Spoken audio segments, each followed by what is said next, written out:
Good evening all of you. आप सभी को बिस्टा कम्पिटेटिव क्लासेज के यूट्यूब चैनल पे मैं आलोक स्वागत करता हूं। आपके लिए special history test series second जो कि काफ़ी महत्वपूर्ण है।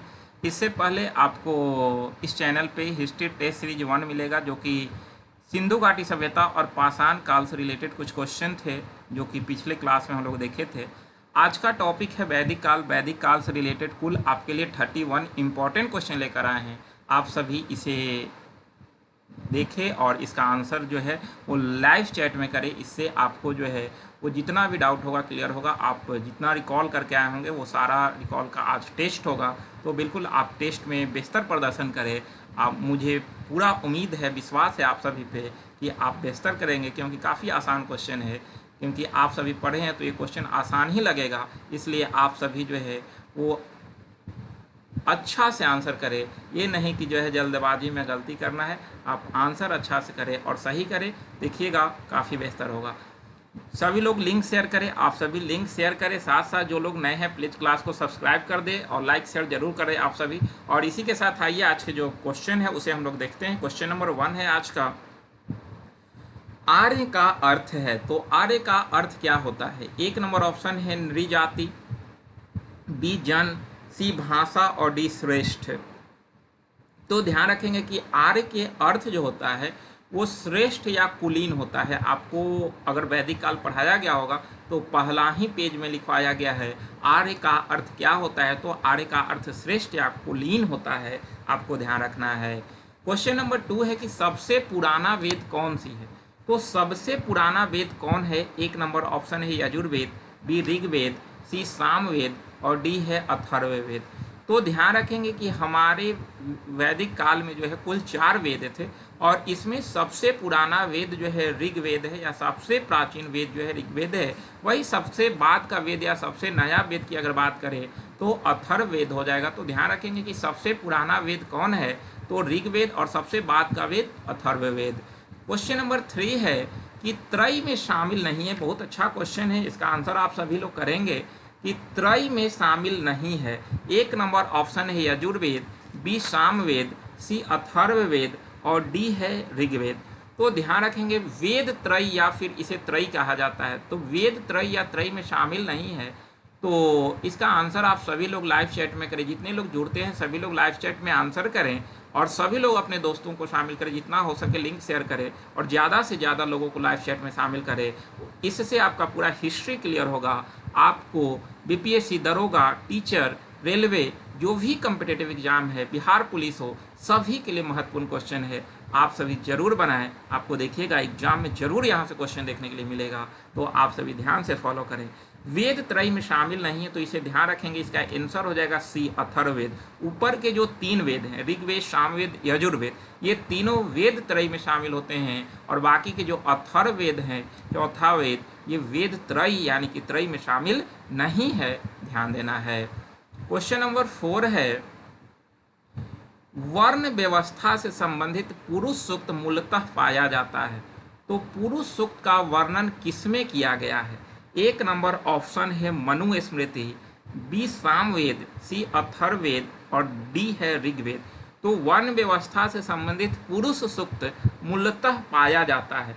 तो पुरुष सूक्त का वर्णन किसमें है? तो ध्यान रखेंगे कि पुरुष सूक्त का वर्णन जो है वो ऋग्वेद के 10वें मंडल में है। आपको ध्यान रखना है पुरुष सूक्त का वर्णन ऋग्वेद के 10वें मंडल में है। ये भी आप ध्यान रखेंगे कि कौन से मंडल में है, तो ऋग्वेद के 10वें मंडल में है, आपको ध्यान रखना है। तो इस प्रकार इसका आंसर डी नंबर हो जाएगा। अगला क्वेश्चन है 5 नंबर क्वेश्चन है कि निम्नलिखित में से कौन सा ब्राह्मण ग्रंथ ऋग्वेद से संबंधित है? कौन सा ब्राह्मण ग्रंथ ऋग्वेद से संबंधित है? तो आपको बताया गया है कि 4 वेद है और 5 ब्राह्मण है। तो सभी वेदों के अलग अलग ब्राह्मण होते हैं, लेकिन ऋग्वेद के 2 ब्राह्मण हैं। तो यहाँ क्वेश्चन पूछ रहा है कि कौन सा ब्राह्मण ग्रंथ ऋग्वेद से संबंधित, यानी कि ऋग्वेद के ब्राह्मण का क्या नाम है, आप लोग को आंसर करना है। ऋग्वेद के ब्राह्मण का क्या नाम है? 1 नंबर ऑप्शन है ऐत्रेय ब्राह्मण, बी गोपथ ब्राह्मण, सी सतपथ ब्राह्मण और डी है तैत्तरीय ब्राह्मण। तो इसका आंसर आप सभी लोगों को करना है, सभी लोग इसका आंसर बताएं। तो ध्यान रखेंगे इसका आंसर हो जाएगा 1 नंबर। ऋग्वेद के जो ब्राह्मण का नाम है वो ऐत्रेय ब्राह्मण या कौशिकीय ब्राह्मण है, ध्यान रखना है। तो ऋग्वेद से संबंधित है ऐत्रेय ब्राह्मण तथा कौशिकीय ब्राह्मण जो होता है ऋग्वेद से संबंधित होता है। जबकि अगर हम बात करें गोपत ब्राह्मण का तो ये अथर्ववेद के ब्राह्मण है, वही शतपथ ब्राह्मण जो होता है वो ऋग्वेद से संबंधित ब्राह्मण होता है, ध्यान रखना है। अगर हम बात करते हैं तांड ब्राह्मण या पंचविश ब्राह्मण, ये आपका जो है वो सामवेद से संबंधित ब्राह्मण होते हैं। तो ये सारा बताया गया है आप सभी को। तो ऋग्वेद से संबंधित है ऐत्रेय ब्राह्मण, आपको ध्यान रखना है। क्वेश्चन नंबर 6 है कि गोपथ ब्राह्मण संबंधित है। अभी आपको पिछले क्वेश्चन में मैंने बताया गोपथ ब्राह्मण, तो इसका आंसर करें किससे संबंधित है। सेम ऑप्शन है यजुर्वेद, ऋग्वेद, अथर्ववेद, सामवेद। तो ध्यान रखेंगे गोपथ ब्राह्मण जो है वो किसके हैं, अथर्ववेद के हो जाएंगे। कुल ब्राह्मण की संख्या कितनी है, 5 है, जबकि वेद कितने हैं, तो वेद 4 है, आपको ध्यान देना है। क्वेश्चन नंबर 7 है कि ऋग्वेद में कौन सा मंडल पूर्णतः सोम को समर्पित है। तो ऋग्वेद के कौन से मंडल जो है वो सोम को समर्पित है। तो आप लोग इसका आंसर करें, सभी लोग इसका आंसर करें, कौन जो है वो सोम को समर्पित है। तो ध्यान रखेंगे 1 नंबर ऑप्शन है 7वां मंडल, बी 8वां मंडल, सी 9वां मंडल और डी है 10वां मंडल। तो ऋग्वेद में कौन सा मंडल पूर्णतः सोम को समर्पित है, तो इसका आंसर हो जाएगा 9वां मंडल। ऋग्वेद के 9वां मंडल जो है वो सोम को समर्पित है, जो कि पौधों के देवता हैं सोम, और इससे सोमरस निकलता है, जो कि प्राचीन काल में लोग जो है वो अपने थकावट को दूर करने के लिए सोमरस का प्रयोग करता था। तो इसी तरह से 9वें मंडल सोम को समर्पित है, ध्यान देना है। क्वेश्चन नंबर 8 है कि यज्ञ संबंधी विधि विधान का पता चलता है। तो यज्ञ से संबंधित नियम कानून का पता कौन सा वेद से चलता है, तो ये तो आपको नाम से ही पता चल जाएगा, ऋग्वेद, सामवेद, ब्राह्मण ग्रंथ, और इसको यजुर्वेद कर दीजिएगा आप लोग, यजुर्वेद हो गया है, तो इसका यजुर्वेद हो जाएगा, जो कि यही आंसर भी होगा, ध्यान रखेंगे। यज्ञ से संबंधित जानकारी जो है यजुर्वेद से ही मिलता है, और यह यजुर्वेद गद और पद दोनों में लिखा गया है, ये भी आप ध्यान रखेंगे। क्वेश्चन पूछता है कि कौन सा वेद जो है गद और पद दोनों में है, तो ऋग्वेद यजुर्वेद गद और पद दोनों में है, और यज्ञ से संबंधित विधि विधान का पता यजुर्वेद से ही चलता है, ध्यान देना है आप सभी को। क्वेश्चन नंबर 9 है, इनमें किसका संकलन ऋग्वेद पर आधारित है। तो किसका संकलन जो है ऋग्वेद पर आधारित है, आप लोग को आंसर करना है। 1 नंबर ऑप्शन है यजुर्वेद, बी है आपका सामवेद, सी अथर्ववेद और डी इनमें से कोई नहीं। तो इसका आंसर आप सभी लोग बताएं कि इनमें से किसका संकलन ऋग्वेद पर आधारित है। तो ध्यान रखेंगे आप सभी कि सामवेद, इसका आंसर बी होगा। सामवेद में जो है अगर हम देखें तो कुल ऋचाएँ 1875 है, जिसमें अगर हम बात करते हैं कि 75 जो है वो नए हैं और बाकी के सब जो है वो ऋग्वेद से लिए गए हैं। यानी कि ऋग्वेद पर कौन सा आधारित है, तो सामवेद आधारित है, आप ध्यान रखेंगे। इसका आंसर बी नंबर हो जाएगा। क्वेश्चन नंबर 10, भारत के किस स्थल की खुदाई से लौह धातु के प्रचलन के प्राचीनतम प्रमाण मिले हैं। तो लौह धातु का प्रयोग जो है वो सर्वप्रथम कहाँ से मिला। 1 नंबर ऑप्शन है मोहनजोदड़ो, बी कालीबंगा, सी लोथल और डी है अंतरिजी खेरा।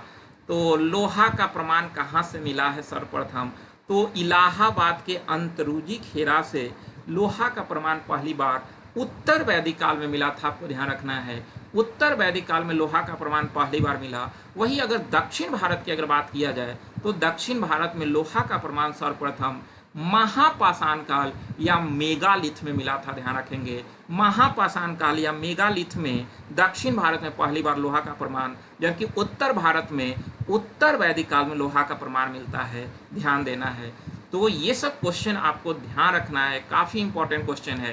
कैसा लग रहा है क्वेश्चन, आप सभी को कैसा लग रहा है, आपके तैयारी के लिए बेहतर है या नहीं है। इस तरह से अगर टेस्ट होते रहे तो आपके लिए बहुत फ़ायदेमंद होगा।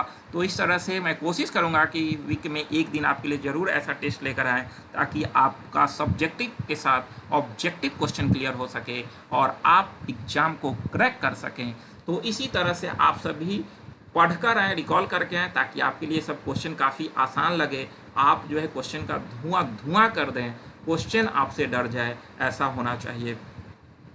उपनिषद पुस्तक है, तो उपनिषद जो है वो किससे संबंधित पुस्तक है? एक नंबर ऑप्शन है धर्म पर, बी योग पर, सी विधि पर और डी है दर्शन पर। तो उपनिषद किससे संबंधित पुस्तक है? तो आप ध्यान रखेंगे उपनिषद जो है वो दर्शन से संबंधित है। उपनिषद पुस्तक दर्शन से संबंधित है और सभी साहित्यिक ग्रंथों में अगर देखा जाए तो सबसे अंत में उपनिषद की रचना हुई थी, इसलिए उपनिषद को वेदांत भी कहा जाता है। आप ध्यान रखेंगे उपनिषद को वेदांत भी कहा जाता है, क्योंकि इसका रचना सबसे अंत में हुआ था, इसलिए इसे वेदांत कहा जाता है। आप ध्यान रखेंगे उपनिषद को वेदांत भी कहा जाता है। इसका आंसर हो जाएगा सी, यानी कि उपनिषद का संबंध दर्शन से है और इसे वेदांत कहा जाता है। क्यों? क्योंकि सभी साहित्यिक ग्रंथों में इसकी रचना सबसे अंत में हुई थी। क्वेश्चन नंबर 12 है कि नचिकेता आख्यान का उल्लेख मिलता है। तो नचिकेता आख्यान का उल्लेख जो है वो कहाँ से मिलता है? एक नंबर ऑप्शन है अथर्ववेद से, बी शतपथ ब्राह्मण से, डी कंठोपनिषद से और नेक्स्ट है बृहदारण्यक उपनिषद से। तो ध्यान रखेंगे ये नचिकेता आख्यान, इसमें क्या होता है कि नचिकेता और यम का संवाद है, जिसमें यम ने नचिकेता को उपदेश दिया है न इस आत्मा का कभी जन्म होता है और न इसकी कभी मृत्यु होती है, यह अजन्मा है, नित्य है और शाश्वत है। इसका उल्लेख जो है वो कंठोपनिषद में मिलता है। तो ध्यान रखेंगे नचिकेता और यम के आख्यान का उल्लेख किसमें मिलता है? तो कंठोपनिषद में मिलता है, जिसमें यम ने नचिकेता को उपदेश दिया कि आत्मा न तो जन्म लेती है और न ही कभी इसकी मृत्यु होती है, आत्मा जो है वो अजन्मा है, नित्य है और शाश्वत है। इस तरह से जानकारी कंठोपनिषद में मिला है। तो ध्यान रखेंगे नचिकेता और यम का संवाद किसमें है? तो कंठोपनिषद में है। क्वेश्चन नंबर 13 है कि उपनिषद काल में राजा अश्वपति शासक कहाँ के थे? उपनिषद काल में राजा अश्वपति जो थे वो कहाँ के शासक थे? एक नंबर ऑप्शन है काशी, बी कैकेय, सी पांचाल और डी विदेह। तो ध्यान रखेंगे उपनिषद में वर्णित राजा है विदेह के राजा जनक है, पांचाल के राजा प्रवाहन वाली है, केकई के राजा अश्वपति और काशी के राजा अजातशत्रु के बारे में बहुत अच्छा से जानकारी मिलता है।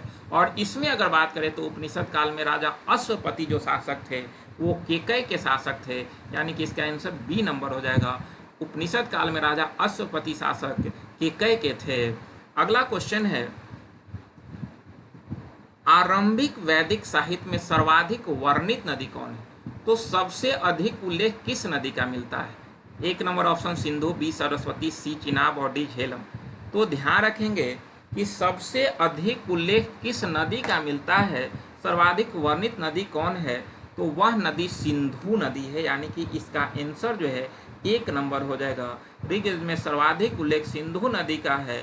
सिंधु नदी को उसके आर्थिक महत्व बहुत है, ध्यान रखना है। तो साहित्य में सर्वाधिक वर्णित किसका है? तो सिंधु नदी का है। वही सरस्वती जो है वो सबसे पवित्र नदी के बारे में जानकारी मिलता है कि सबसे पवित्र नदी कौन था? तो सरस्वती। क्वेश्चन नंबर 15 है कि भारतीय संस्कृति के अंतर्गत रीत का अर्थ क्या होता है? तो भारतीय संस्कृति में अगर देखा जाए तो रीत का अर्थ क्या होता है? एक नंबर ऑप्शन है प्राकृतिक नियम, बी ऑप्शन है कृत्रिम नियम, सी ऑप्शन है मानवीय नियम, डी सामाजिक नियम और ई इनमें से कोई नहीं। तो ध्यान रखेंगे कि भारतीय संस्कृति में रीत का अर्थ जो होता है वो प्राकृतिक नियम होता है, प्रकृति के नियम होता है, सृष्टि के नियम होता है। इस तरह से आप ध्यान रखेंगे रीत का अर्थ क्या होता है? तो प्राकृतिक के जो नियम है उसी नियम को रीत कहा जाता है। तो इस तरह से इसका आंसर एक नंबर। क्वेश्चन नंबर 16 है कि ऋग वैदिक काल में निष्क किस अंग का आभूषण था? तो निष्क जो है वो किस अंग का आभूषण था? एक नंबर ऑप्शन है कान, बी गला, सी बाहु, नेक्स्ट कलाई तो इसका आंसर आप सभी लोग करें कि निष्क जो है वो किसका था, ये बाहु कर लीजिएगा, बाहु है। तो इस तरह से निष्क जो है वो गला का एक आभूषण था, आप ध्यान रखेंगे। जो प्राचीन काल में जो है वस्तु विनिमय सिद्धांत चलता था, उस समय निष्क का भी प्रयोग किया जाता था, निष्क के बदले दूसरा सामान लिया जाता था। तो इस तरह से निष्क क्या था, तो एक जो है वो गलों का हार था, तो गलों का आभूषण था। तो निष्क ध्यान रखेंगे आप, जो कि विनिमय का एक माध्यम निष्क था। तो ऋग वैदिक काल में इसका उल्लेख मिलता है। अगला क्वेश्चन है 70 नंबर क्वेश्चन है कि 14वीं सदी ईसा पूर्व का अभिलेख जिसमें वैदिक देवताओं का वर्णन है वो प्राप्त कहाँ से हुआ है। काफ़ी अच्छा क्वेश्चन है। 1400 ईसा पूर्व में जो है वो वैदिक देवताओं के बारे में एक उल्लेख मिलता है। वह उल्लेख कहाँ से मिलता है? एक नंबर ऑप्शन है एक बटाना से, बी बोगज कोई से, सी बेबीलोन से, और डी है आपका बीसोटून से। तो इसके बारे में, बोगज कोई के बारे में 1400 ईसा पूर्व में उल्लेख मिला था। ये आपका जो है एशिया माइनर में स्थित है। एशिया माइनर के बोगज कोई से ये जानकारी प्राप्त मिलता है, जिसमें वैदिक देवताओं का वर्णन मिलता है। इस वैदिक देवताओं में जो है 4 वैदिक देवता थे। इंद्र थे, वरुण, मित्र और नसात। ये 4 वैदिक देवताओं का उल्लेख मिला है। तो इस तरह से आप ध्यान रखेंगे कि बोगज कोई से 4 वैदिक देवताएं जिनका उल्लेख मिला है, तो इंद्र, वरुण, मित्र तथा नसात थे। अगला क्वेश्चन है 18 नंबर कि गोत्र शब्द का प्रयोग सर्वप्रथम हुआ था। तो गोत्र शब्द का सर्वप्रथम प्रयोग हुआ था, एक नंबर ऑप्शन है अथर्ववेद में, बी ऑप्शन है ऋग्वेद, सी सामवेद और डी यजुर्वेद। तो ध्यान रखेंगे कि गोत्र शब्द का सर्वप्रथम उल्लेख जो है वो ऋग्वेद से मिलता है, यानी कि बी नंबर आंसर हो जाएगा। ऋग्वेद से मिलता है। गोत्र शब्द का मूल अर्थ जो होता है वो गोष्ठ होता है या परिषद होता है। तो ये आपको गाय को जो पाला जाता था, तो जो है वो आपका देखा जाए तो एक जगह इकट्ठा करके जो है उसे पाला जाता था। तो इस तरह से वहीं से गोत्र या गोष्ठ शब्द का उत्पत्ति हुआ था। तो कुल को गोधन पाला जाता था, गोधन यानी कि गाय को पाला जाता था। उसी आधार पर गोत्र शब्द का उत्पत्ति हुआ था, जिसका अर्थ होता है गोष्ठ, क्योंकि गाय को जो रखा जाता था उसे गौशाला या गोष्ठ कहा जाता था। इसी आधार पर गोत्र शब्द की उत्पत्ति हुई थी, आपको ध्यान रखना है। क्वेश्चन नंबर 19 है ऋग वैदिक काल में जनता मुख्यतः किसमें विश्वास करते थे। तो ऋग वैदिक काल के लोग किसमें विश्वास करते थे? एक नंबर ऑप्शन है मूर्ति पूजा, बी है एकेश्वरवाद, सी देवी पूजा और नेक्स्ट है बलि एवं कर्मकांड। तो ऋग्वेद में जनता जो है वो किस पे विश्वास करती थी? तो ध्यान रखेंगे कि ऋग वैदिक काल में लोग जो है वो बलि और कर्मकांड पर विश्वास करते थे। वो लोग बलि भी देते थे और साथ साथ कर्मकांड, कर्म को सर्वोपरि पूजा मानते थे ये लोग। तो इसका आंसर डी नंबर हो जाएगा। क्वेश्चन नंबर 20 है कि प्रसिद्ध 10 राजाओं का युद्ध किस नदी के तट पर लड़ा गया था। काफ़ी इंपॉर्टेंट क्वेश्चन है। 10 राज युद्ध, 10 राजाओं का यह युद्ध था, किस नदी के तट पर लड़ा गया था? प्रसिद्ध 10 राजाओं का युद्ध, ध्यान रखेंगे इसे 10 राग युद्ध कहा जाता है। किस नदी के तट पर लड़ा गया था? तो ध्यान रखेंगे एक नंबर ऑप्शन है गंगा, बी ब्रह्मपुत्र, सी कावेरी और नेक्स्ट परुष्णी। तो परुष्णी जिसे रावी नदी के नाम से जाना जाता है था, तो परुष्णी या रावी नदी के किनारे यह युद्ध हुआ था। इसमें देखा जाए तो 10 राजाओं के संघ को पराजित किया गया था। तो 10 राजाओं के संघ को जो है वो ये भरत जन के जो राजा सुदास थे उन्होंने पराजित किया था 10 राजाओं के संघ को। तो इसका वर्णन जो है वो देखा जाए तो काफ़ी अच्छा मिलता है, जो कि परुष्णी या आपका रावी नदी के किनारे लड़ा गया था यह युद्ध। तो ध्यान रखेंगे किस नदी के तट पर परुष्णी 10 राजाओं के संघ को पराजित किया था सुदास ने। तो ध्यान रखना है, इसका आंसर डी नंबर हो जाएगा। क्वेश्चन नंबर 21 है कि किस नदी को ऋग्वेद में मातेत्मा, देवीत्मा एवं नदीत्मा संबोधित किया जाता है। तो किस नदी को ऐसे नामों से उल्लेख किया गया है? एक नंबर ऑप्शन है सिंधु, बी सरस्वती, सी बितस्ता और डी यमुना। तो ध्यान रखेंगे कि मातेत्मा, देवीत्मा और नदीत्मा जो है वो सरस्वती के लिए प्रयोग किया गया है, सम्मानित नदी माना जाता था। तो इस तरह से जो है वो ध्यान रखेंगे, इसका आंसर सरस्वती हो जाएगा। तो इस सबसे अगर हम बात करें तो मातेत्मा का अर्थ सबसे अच्छी माँ, देवीत्मा यानी कि सबसे अच्छी देवी, और नदीत्मा मतलब सबसे अच्छी नदी। तो इस तरह से उल्लेख किया गया है सरस्वती को, तो इसका आंसर बी हो जाएगा। क्वेश्चन नंबर 22 है कि किस जनजाति का नाम, उस जनजाति का नाम बताइए ऋग्वैदिक आर्यों के पंच जन से संबंधित नहीं थे। तो ऋग्वेद में जो है वो 5 जन का उल्लेख मिलता है। वो 5 जन थे, यदु, द्रुये, पुरु, तुर्वस, अनु, द्रुये, यदु, पुरु, तुर्वस। उसमें कीकट शामिल नहीं होता है, ध्यान रखना है। पंच जन का उल्लेख मिला है और वो पंच जन थे यदु, द्रुये, यदु, अनु, द्रुये, यदु, पुरु, तुर्वस। ध्यान रखेंगे, अनु, द्रुये, यदु, पुरु, तुर्वस। तो 3 आपका वही है और बाकी 2 जोड़ लेंगे, अनु और द्रुये, ये दोनों हो गया। तो कुल 5 जन को मिलाकर पंच जन कहा जाता था। तो इस तरह से 5 जनों का उल्लेख ऋग्वैदिक काल में मिला है। क्वेश्चन नंबर 23 है कि ऋग्वेद में उल्लेखित यौ शब्द किस कृषि उत्पाद हेतु प्रयुक्त किया जाता था। काफ़ी आसान क्वेश्चन है, इसका तो आंसर जो है आप लोगों को फास्ट करना चाहिए। तो यौ शब्द के बारे में जानकारी मिला है। यह यौ किसके लिए, 1 नंबर ऑप्शन जौ, बी चना, सी चावल और नेक्स्ट गेहूँ। तो ऋग्वेद में यौ को जो है वो जौ के लिए प्रयोग किया गया था, इसका आंसर 1 नंबर हो जाएगा। क्वेश्चन नंबर 24 है कि ऋग्वैदिक जनसभा जो न्यायिक कार्यों से संबंधित थे। तो ऋग्वैदिक में 3 जो है सभा थी, सभा, समिति और विधत, जिसमें कह रहा है कि न्यायिक कार्यों से संबंधित कौन थी। न्यायिक कार्यों से संबंधित कौन थी, तो ध्यान रखेंगे कि न्यायिक कार्यों से संबंधित जो है वो सभा थी, और जब से सबसे पुरानी संस्था जो थी वो आपका विदत था। तो इस तरह से आप ध्यान रखेंगे कि इसका आंसर 1 नंबर हो जाएगा। क्वेश्चन नंबर 25, किसे ऋग्वेद में युद्ध देवता समझा जाता था। तो युद्ध का देवता किसे माना गया है ऋग्वेद में। 1 नंबर ऑप्शन है अग्नि, बी इंद्र, सी सूर्य और डी वरुण। तो ऋग्वेद में युद्ध देवता के रूप में जो है वो इंद्र को कहा गया है। ऋग्वेद में इंद्र को पुरंदर कहा गया है, ध्यान रखेंगे। तो युद्ध देवता इंद्र को, तो ध्यान रखना है इसका आंसर बी नंबर हो जाएगा। अगर देखा जाए तो इंद्र के लिए जो है ऋग्वेद में 250 मंत्र का उल्लेख किया गया है, जो कि सबसे अधिक मंत्रों का उल्लेख ऋग्वेद में इंद्र के लिए है।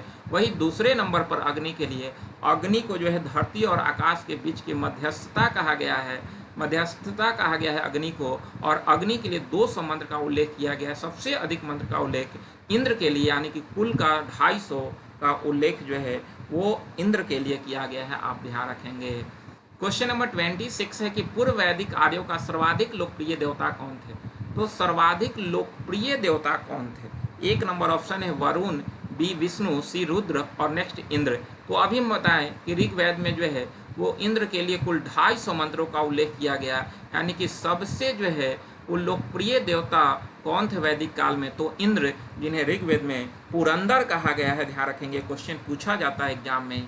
क्वेश्चन नंबर 27, ऋग्वेद में सर्वाधिक मंत्र किससे संबंधित है। वही क्वेश्चन आ भी गया, सर्वाधिक मंत्र किससे संबंधित है, आंसर करें। इसका आंसर हम 2-3 बार बता चुके हैं। ऋग्वेद में सर्वाधिक मंत्र किसके लिए है, तो इसका आंसर ध्यान रखेंगे डी नंबर हो जाएगा, इंद्र। ऋग्वेद में सर्वाधिक मंत्र इंद्र के लिए है। वही दूसरा पर अग्नि के लिए 200 और इंद्र के लिए 250 मंत्र का उल्लेख किया गया है। क्वेश्चन नंबर 28 है कि गायत्री मंत्र किस पुस्तक में मिलता है। तो गायत्री मंत्र किस पुस्तक में मिलता है, ध्यान रखेंगे। गायत्री मंत्र जो है वो ऋग्वेद के 3रे मंडल से मिलता है। ऋग्वेद के 3रे मंडल में गायत्री मंत्र का उल्लेख है, आप ध्यान रखेंगे। ऋग्वेद के 3रे मंडल में ऋग्वेद के 3रे मंडल में जो है वो गायत्री मंत्र का उल्लेख है, आप ध्यान रखेंगे। इसका आंसर हो जाएगा डी नंबर। अगला क्वेश्चन है,